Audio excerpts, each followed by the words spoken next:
Tuloy-tuloy ang pagkubkob ng puwersang Israel sa teroristang Hamas at sa ngayon ay nabawi na ang kontrol ng Israel sa Gaza border at napapalibutan na ng Israel forces ang teroristang Hamas. Matinding taktika ang ginawa ng Israel forces dahil sa ngayon na kontrolado na nila ang Gaza border ay lalo pang mahihirapan ang teroristang Hamas dahil winasak ng Israel forces ang imbakang sandata ng teroristang grupo. At bukod pa dito, winasak din ng Israel forces ang imbakang tubig ng teroristang Hamas. Kaya lupaypay ngayon ang teroristang grupo dahil bukod sa napilay na ang kanilang mga sandata ay wala na sila ngayon makain at mainom sapagkat winasak ito ng puwersa ng Israel. At dahil sa walang humpay na pagkubkob ng trupang Israel sa teroristang Hamas at walang tigil na airstrike ng Air Force ng Israel, kaya dalawa na namang opisyal ng Hamas ang napatay nito sa pamamagitan ng walang habas na airstrike. Kaya lalong humihina ang puwersa ng Hamas at nalalapit na ang kanilang katapusan. Kaya nagkukumahog ngayon ang teroristang Hamas na makipag-usap sa bansang Israel na magkaroon ng ceasefire o tigil putukan dahil alam nila na hindi sila titigilan ng Israel hanggang hindi sila nauubos o nabubura sa balat ng lupa. Lalo pat ngayon na nagsanib puwersa na ang Israel at ang USA, talagang sigurado ang pagkabura ng grupong ito ng malupit na teroristang ito. Kaya gumagawa sila ng paraan na magkaroon ng tigil putukan bago pa sila maubos ng puwersa ng Israel. Mr. Secretary, your visit is another tangible example of America's unequivocal support for Israel. Hamas has shown itself to be an enemy of civilization.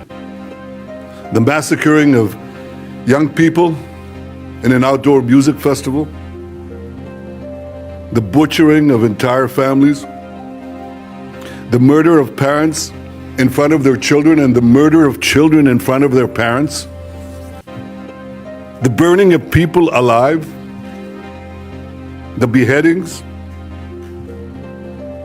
the kidnappings of a young boy, not only kidnapped, molested, hurt, attacked, and the sickening display of celebrating these horrors, the celebration and glorification of evil. President Biden was absolutely correct in calling this sheer evil.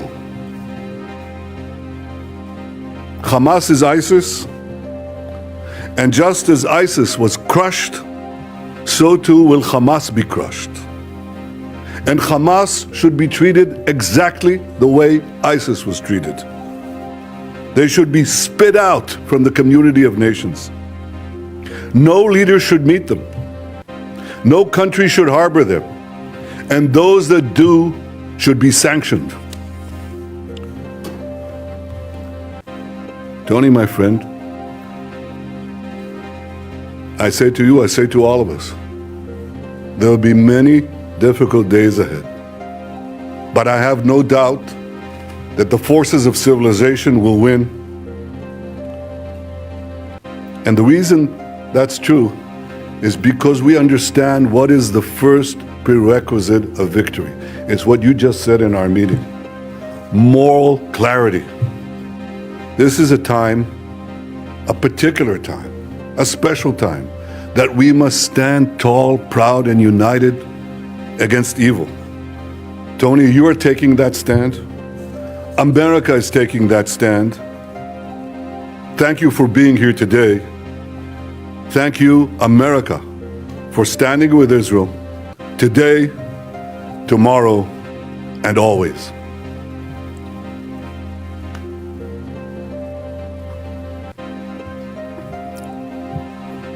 Mr. Prime Minister, I'm grateful to be back in Israel in this incredibly difficult moment for this nation, but in fact, for the entire world.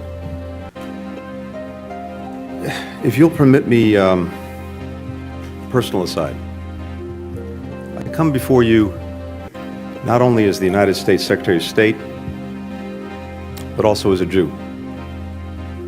My grandfather, Maurice Blinken, fled pogroms in Russia.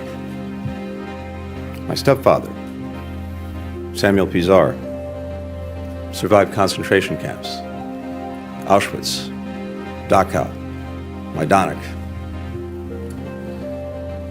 So, Prime Minister, I understand on a personal level the harrowing echoes that Hamas's massacres carry for Israeli Jews, indeed, for Jews everywhere.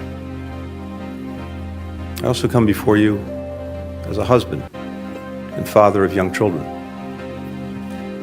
It's impossible for me to look at the photos of families killed,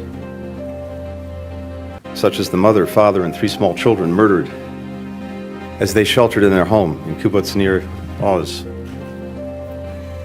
and not think of my own children. This was just one of Hamas's countless acts of terror. In a litany of brutality and inhumanity that, yes, brings to mind the worst of ISIS. Babies slaughtered, bodies desecrated, young people burned alive, women raped, parents executed in front of their children, children in front of their parents. How are we even to understand this, to digest this? And yet, at the same time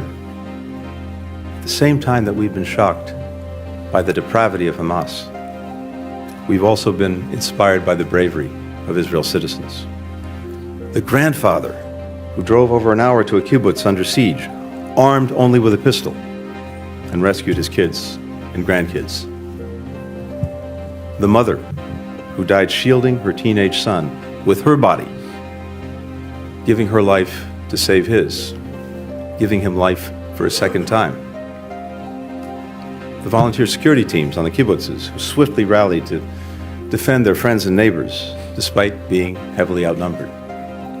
And we're lifted by the remarkable solidarity of the Israeli people, demonstrated in the long lines of people giving blood, in the hundreds of thousands of reservists who've mobilized, some rushing home from abroad, people around the country opening their homes to fellow citizens displaced from the south. The people of Israel have long and rightly prided themselves on their self-reliance, on their ability to defend themselves, even when the odds are stacked against them. The message that I bring to Israel is this: you may be strong enough on your own to defend yourself, but as long as America exists, you will never ever have to. We will always be there by your side. That's the message that President Biden delivered to the Prime Minister from the moment this crisis began.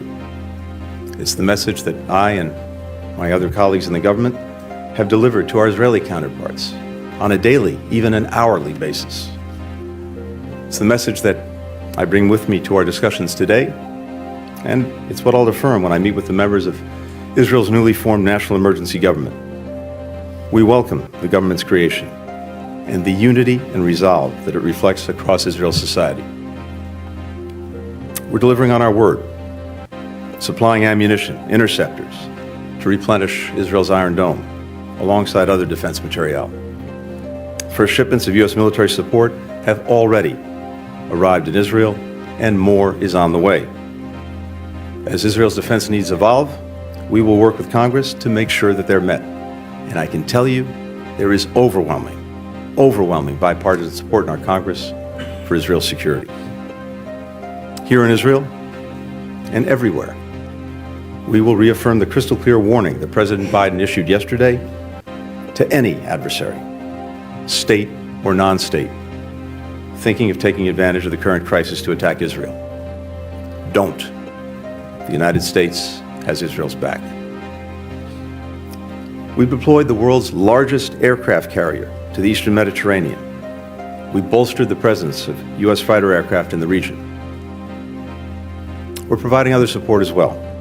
We continue working closely with Israel to secure the release of the men, women, children, elderly people taken hostage by Hamas. We're pursuing intensive diplomacy throughout the region to prevent the conflict from spreading, and I'll be doing that over the course of my trip in the coming days. Too often in the past, leaders have equivocated in the face of terrorist attacks against Israel and its people. That's why we've been adamant with all countries in the wake of these attacks. There is no excuse. There is no justification for these atrocities. You heard the Prime Minister say it. This must be a moment for moral clarity. The failure to unambiguously condemn terrorism puts at risk not only people in Israel, but people everywhere. Look at what just happened. Individuals from 36 countries killed or missing in the aftermath of Hamas's attacks. Europe, Asia, Africa, the Americas, no region has escaped Hamas's bloody reach. Anyone who wants peace and justice must condemn Hamas's reign of terror. We know Hamas doesn't represent the Palestinian people or their legitimate aspirations to live with equal measures of security, freedom, justice, opportunity, and dignity.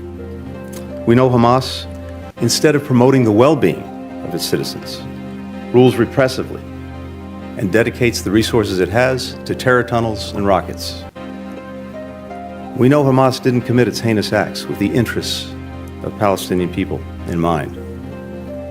We know Hamas does not stand for the future that Palestinians want for themselves and for their children. Hamas has only one agenda: to destroy Israel and to murder Jews. No country can or would tolerate the slaughter of its citizens, or simply return to the conditions that allowed it to take place. Israel has the right, indeed the obligation, to defend itself and to ensure that this never happens again. As the Prime Minister and I discussed, how Israel does this matters. We democracies distinguish ourselves from terrorists by striving for a different standard, even when it's difficult, and holding ourselves to account when we fall short. Our humanity, the value that we place on human life and human dignity, that's what makes us who we are. And we count them among our greatest strength. That's why it's so important to take every possible precaution to avoid harming civilians. And that's why we mourn the loss of every innocent life. Civilians of every faith, every nationality who've been killed. Tragically, the number of innocent lives claimed by Hamas's heinous attacks continues to rise. Among those, we now know that at least 25 American citizens were killed.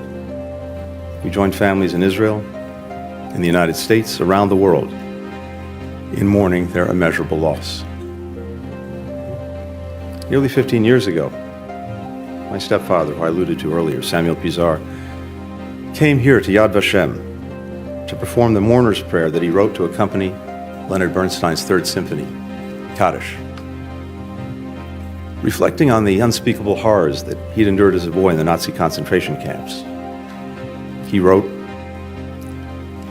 that man, though created in your image and endowed with the freedom to choose between good and evil, remains capable of the worst as of the best, of hatred as of love, of madness as of genius.